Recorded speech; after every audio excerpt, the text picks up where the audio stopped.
Hi everyone, today we have a special guest, Petr Stransky. For me, he's a very good specialist in Ukrainian and international economy. It's not quite usual for our broadcasting because usually we touch on the questions of politics, of international relations, of geopolitics. Now we step by step try to go to economy, to understand what does it mean economy, because the economy is a very important sector for Ukraine, for the future of recovery. And even now, during the wartime, economical relations very important. Yesterday I visited a conference in Kiev, here in Kiev, which is called Invest in Ukraine. Most it was specialized in real estate sector, in construction sector, in resort, in tourism infrastructure, and I noticed that there are some doubts about the quick development of Ukraine and our national economy now, because everybody said that we can speak not about the strategy of national economy, about the tactics how to survive. But you, for me, is a very respectable person and with huge experience of establishing different startups, financial market, understanding financial market. My first question, how do you see the real situation in the Ukrainian economy within the framework of wartime? Well, Andrew, thanks first of all for having me. Very happy to be here. I'm very happy to have discussions with you time to time about what's happening in Ukraine. I don't consider myself being an expert on Ukraine, but I'm spending time speaking with the businesses, with the international agencies, international businesses. So I have my perspective, which is based upon just maybe give context to your audience. I'm partnered at IDOP Global, which we are investment strategic advisory firm, international, based in London. So we work in multiple countries on a project, on a financing. That's kind of what I understand. So coming back to your question, so I think it is extremely important for Ukraine, for business in Ukraine, probably for politicians, not my expertise, that's yours, to realize one important thing, because I've seen already a few times a bit of misunderstanding how economic activity works. It doesn't start with money, it doesn't start with the investors, it starts with businesses, it starts with entrepreneurs here, which are developing certain economic activity. New expansion for the food processing, new energy projects, completely new innovation, which is like startup, and of course also in defense, and that can be small, mid-sized, large businesses, also of course state-owned businesses.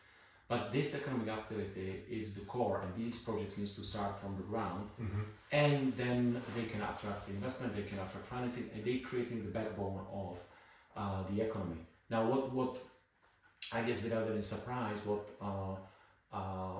I'm seeing is that agribusinesses are active, and that's one of the important sectors. Tech sector is active, even though I would say that potentially is, I think, put on the tech sector too much emphasis and too much hope, because it is very important, but it's relatively modest part of, and was, of the GDP. I think was 15% historically. And then manufacturing is something which is probably the most questionable, because part of manufacturing was lost in the east, even though there's a lot of activity still in Dnipro and growing. And I think that to kind of connect what you said, so survival, and then there's some strategic visions which of course are amazing. The issue is that a lot of it depends on the future situation, meaning it's very hard to even assess what type of the projects will make sense unless, and that's important, unless they already make sense now. And there are definitely industries and projects which make sense now, can produce economic activity, therefore employment, therefore taxes, which is crucial for Ukraine to be able to actually not only survive but to thrive as a nation. So the war economy defines the the consumption and the need of the market. So what kind of new reality we see now, because I see that the majority of the sectors they oriented to the military complex, and we have new sectors which were not present in our national economy before the war. And my second question is concerning the problems in attracting the investment, because yesterday there was a very interesting panel discussion which concerned the investment in Transcarpathia, in the Carpathia, and they all were speaking about the investments, and I asked them in the end of the panel discussion, I asked them publicly, can you give me the examples of foreign investment in Transcarpathia during the last years? And they said, no, we don't have such kind of successful example, only negotiations.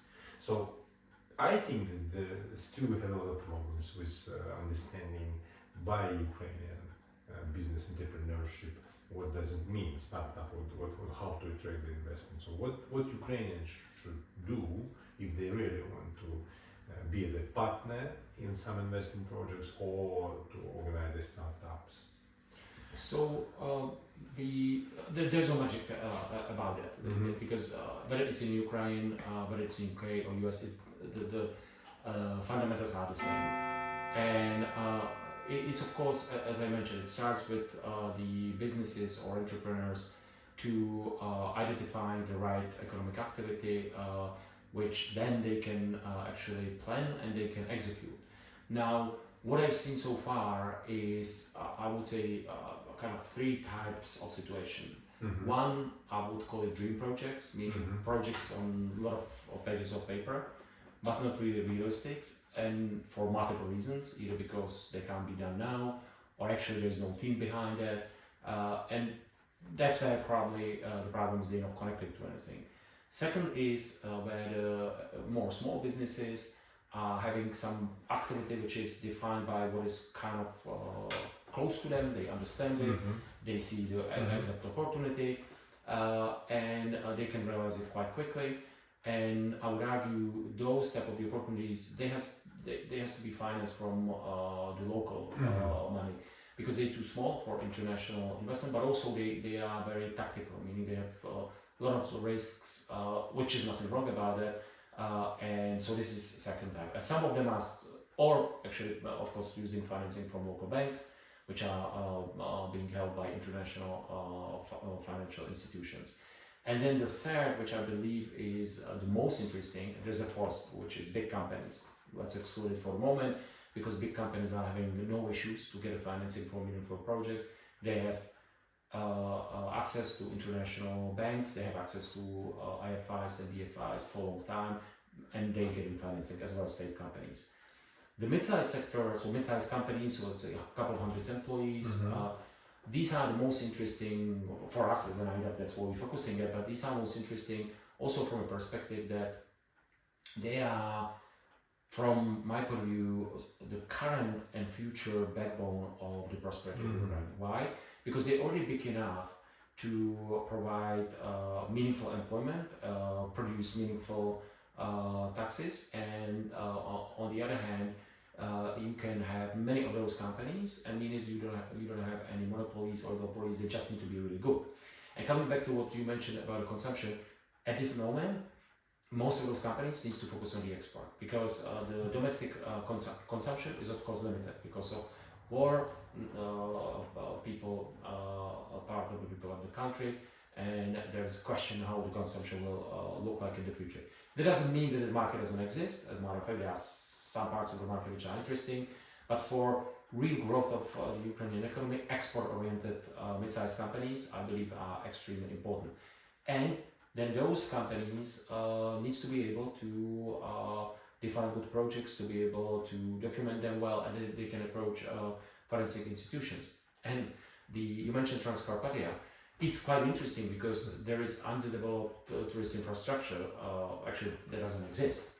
And that's where it'll be interesting to see who and how, whether it will be companies or in combination with regional activity, because you need to develop the infrastructure and the actual activity. But it's not the first place in the world where this is happening. I mean, there's multiple places in the US which there was nothing 20 years ago, and now there's a thriving tourist infrastructure. across the Europe.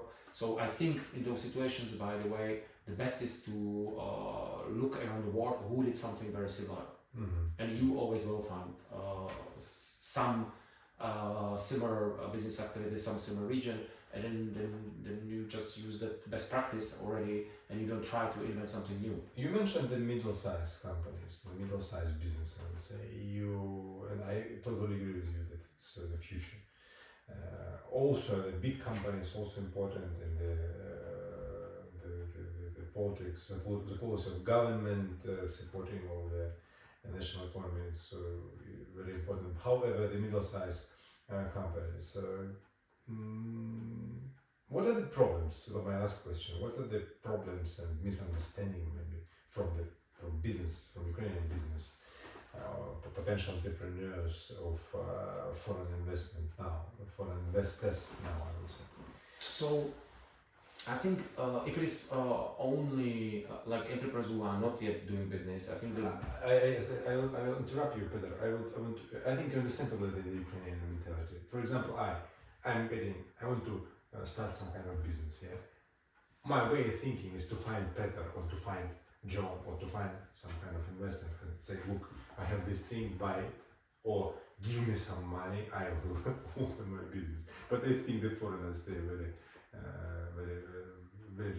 they disagree with such kind of way of thinking. That they always ask me, Andrei, you have to create something, and then you should persuade me to support you.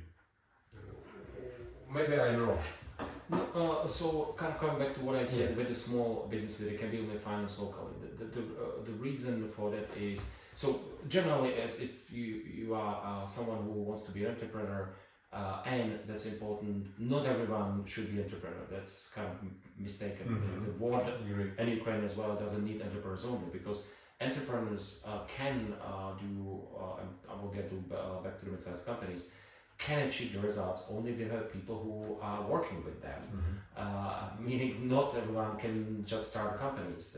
They need to attract talent, so they can actually build the companies together. And part of that journey is for if someone wants to build a successful company, it takes time, it's a lot of work, it's a lot of risk.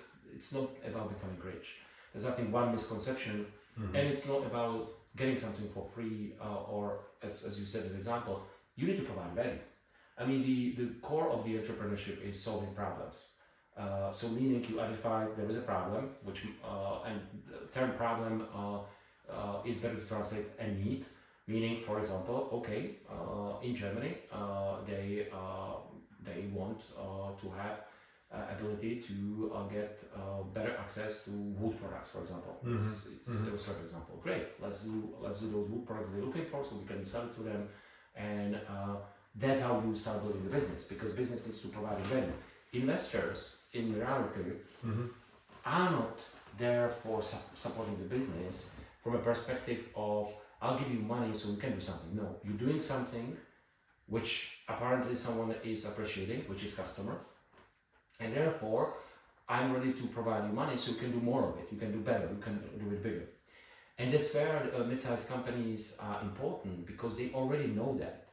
That's actually one of the factors. They're not learning how to do business. They want to grow the current business, activity, and they are proven business operator. And that's from coming back to international investors and financing parties. That's actually what you need, because you know that you don't understand the local culture enough, local legislation, taxation issues you need to deal with. So if you will try to build it by yourself, you need to start understanding all of it. You can learn it, of course, but that's not what investors want. Investors want someone who already knows all that, knows how to operate in Ukraine successfully, attract employees, take care of them, deal with the administration, and therefore they're proven to do that. And if you then provide the financing for the meaningful projects, you do not have a risk that the project will actually not work just because of the execution problem. So that's why mid-sized companies are very important, because they can achieve meaningful level of the activity, where of course all small companies are important as well. That's what I would like to mention. that I think one of the structural opportunity, I would say, I would not like to call it a problem for Ukraine, is to change because of all the structural changes which are happening under the pressure of war, partially, transition to European Union, to have much higher employment by SME sector, which is small and medium enterprises, which is in the UK, in Germany, US, roughly around 50%. But in Ukraine, historically, it was only 16%. And that's unhealthy. You want to that grow, have more businesses. And also, what's important to say, you also don't want to achieve the other spectrum. So one is only centralized big companies, and other is a lot of small businesses. That's also not that helpful. Understood. Because creating the value added, the more robust company you have a better chance to provide the value added and grow. So I think, just to summarize, that Ukraine has chance, and I think will be successful in having more mid-sized businesses and more small businesses which will become mid-sized businesses over the next decade, which will be successfully exporting to international markets, attracting talent, and becoming part of important backbone of the economy. And there will be some state-owned businesses or some big businesses in some specific industries, which makes sense. And at some point between now and end of war and kind of stability, there will be also some amount of the international investments into the new greenfield projects. Even though I'm probably more, I would not say skeptical, more pragmatic about that pace will be probably slower than what people are thinking. Because just to on that note, I think there is kind of somehow this thinking that okay, one day there is end of war, and then everyone will come and there will be a lot of investment activity. That's not how it's going to work, because projects which are to be invested in needs to be prepared. Someone needs to prepare them. Someone needs to develop them.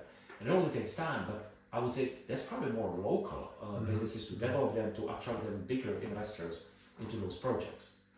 Thank you very much for your expert vision of the situation, for your sharing your views, and I think that from your help, or with your help, sorry, we can succeed, and we can overcome a lot of obstacles in the future. And thank for your activity in Ukraine despite all the problems. Thank you very much. Thank you very much, Andrzej.